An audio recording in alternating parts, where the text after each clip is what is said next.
Blue Bike works right across the community sector, and we're here to help. These videos are intended to draw the community together, to pick up on the insights from those who've made some progress, to share where there have been challenges, to share where there have been some victories, with the hope that that will help others. Blue Bike has a long history of partnership with MND Victoria, and it's been our delight to walk with them through changes to their systems and processes over the years. Kate Johnson, CEO of MNDV, welcome. Thank you. Hi, Daniel. Tell us briefly what MNDV does, and then some highlights from that 366 days in the job. Yeah, sure.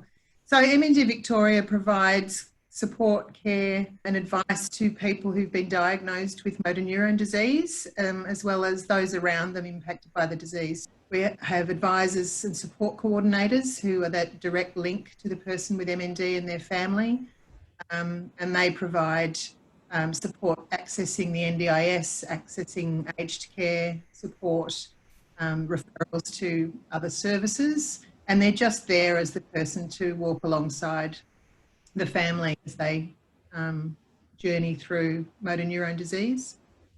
We have an information and resourcing team who provide and source information for families and people with MND. And we have a great band of volunteers who provide things like hand and foot massage, hairdressing, social visiting. They also work in our office. Then we have an equipment service, so people with motor neurone disease can access our equipment service at no cost to themselves. And we have a broad range of equipment that we're able to loan out to people. And then our supporter engagement team, obviously a lot of our work relies on fundraising. So we have a team of people that run fundraising events, but also support a number of independent people out there who want to raise funds for us, which is fantastic. Kate, this is a curious time. You've been in the job just long enough perhaps to get your feet under the desk and to get your DNA into the organisation, and then you were struck with the pandemic over these last few months. Tell us about that journey. Looking at it objectively, it's been a really interesting time to be leading an organisation, some fantastic challenges that we've been able to step up to. So proud of my team and the way that they've coped with having to work remotely and still provide the high quality care and support. So when I started a year ago, all of our IT services were running on an on-premise server. We had a number of staff working in remote offices in country Victoria, and even in normal times it was a struggle for them to stay properly connected using that remote server. But back in December, January, we started to move all our services off that server into the cloud, so using SharePoint, OneDrive, and storing things, on the web instead of on the on-premise server. So we were very lucky that just before the need to work from home and to isolate ourselves occurred, we were already set up to be able to do that. Right from the very beginning, with my management team working on how we keep people engaged. So one of the first things was just really good regular communication with the team via email or touching base with people on the phone. Some rapid learning around the use of Zoom. Now there's, all 32 of us on screen on a Wednesday morning, touching base. And the smaller teams are also having weekly meetings by Zoom and just staying connected. There's a lot of practices that we've implemented because of this crisis that will certainly continue beyond, when life gets back to some kind of new normal. Things like our information sessions for newly diagnosed people and their families. We've always wanted to be able to offer them online as well as face-to-face, and because we've had to do that, we're now able to. Some of my staff spend a lot of time on the road going to people in their homes, and that face-to-face contact will never be unimportant. Being able to use technology like this and know how to still engage with people really well and really be able to understand their needs, even though you're not seeing them in person, I think will be something we'll definitely carry forward. MND, along with almost every other organisation, will in time have contact with it. Do you feel that you're set up and ready to roll with a process around that?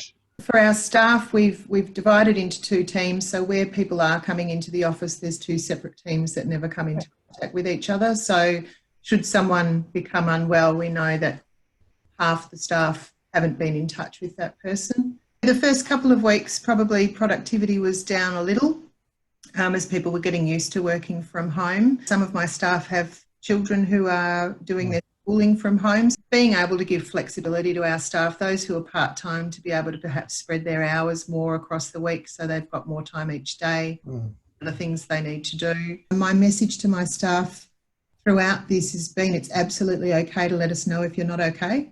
You know, you're not managing, or the demands of children and home are meaning that you're not able to work as productively as you would like to. It's about communication and knowing when someone's struggling and being able to have something to offer them.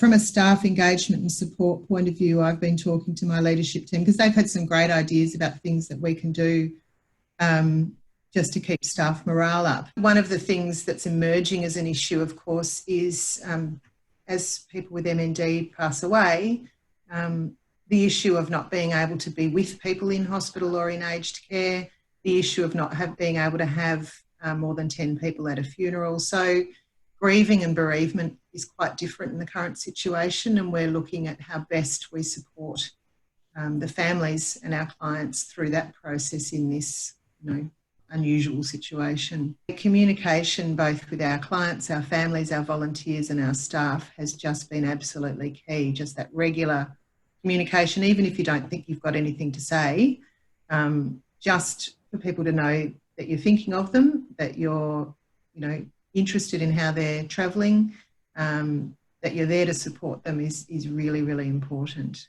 At some point, this pandemic will pass and there will be, using your language, a new normal. What do you think that might look like? As an organisation, obviously, we've lost a lot of our fundraising opportunities over the last few months. So we've got some really creative things happening to try and maintain that throughout the crisis, but we'll be working really hard to build ourselves back up financially once this is over. A lot of our fundraising comes from Walks to Defeat MND, which is large groups of people coming together and walking to raise money for MND. And of course, we've been able to do those. We had someone running a big concert for us in Geelong that had to be cancelled. And that's been terrific. Only 60 of the hundreds of people who bought tickets asked for a refund. So we are launching a national virtual fundraising event next week, which is the first time, that we've done a national event, but also that we've done something that is so purely virtual. So we're really looking forward to seeing how that runs. That's called Australia Moves for MND. We've had to innovate to try and maintain some level of fundraising. Only 25% of our funding comes from government grants. So it's really important that we keep that up. We've had some lovely phone calls from people saying, I'd love to make a donation to you at the moment because we know you're still doing great work and supporting people. So that's been really gratifying as well. Thinking post-MND, do you see a possibility, likelihood of a real shift in mergers, acquisitions, in the reshaping of how the sector sits through this time? Yes, some of the smaller organisations, especially those relying on fundraising, will be really struggling, if not in a position where they're considering whether they can continue trading at all.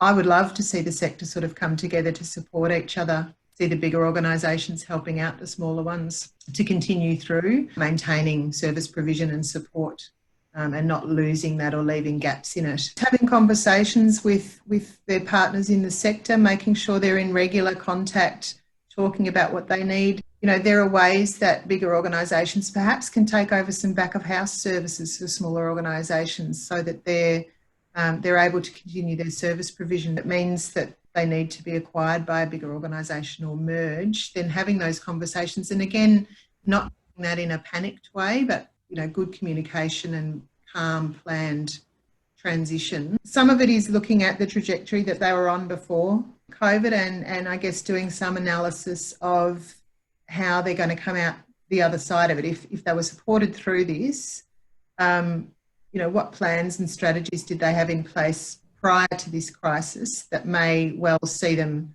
succeed and flourish beyond it? If there isn't anything like that, for some, they may have been going to go under anyway. It's about keeping our clients at the centre of our thoughts all the time. How best do we make sure that for me, people with motor neurone disease get the best possible services and supports they can. And if at some point that's better done by someone else, then, you know, that's when you've got to step aside and say, you do that, you're better at it, and we'll do the stuff that we're really good at. I'd be interested in any ways that that MNDV might reshape out of the position of starting strength. I guess for me, it's around the work that we've been doing as a national network. Yeah, love it. Associations, and we've got a couple of projects on the go that we've led, as you say, because we are in a stronger position, and some of the smaller states and territories are part of those projects and will benefit from those projects, but probably couldn't have afforded to do them on their own. If I've got something that can help and that doesn't then negatively impact my organisation, I'm always willing to share that, whether that be, you know, a policy or procedure that we've written, whether it be at the moment that we're looking at a new client management system and bringing our sister states along with us is going to provide long-term value. I'm happy to share the resources that I'm very lucky to have at MNDV in order to do some greater good across the country. Yeah. Kate Johnson, CEO of MNDV, thank you for your time. It's been a delight to talk and really appreciated your insight. Great to talk to you, Daniel. Thanks.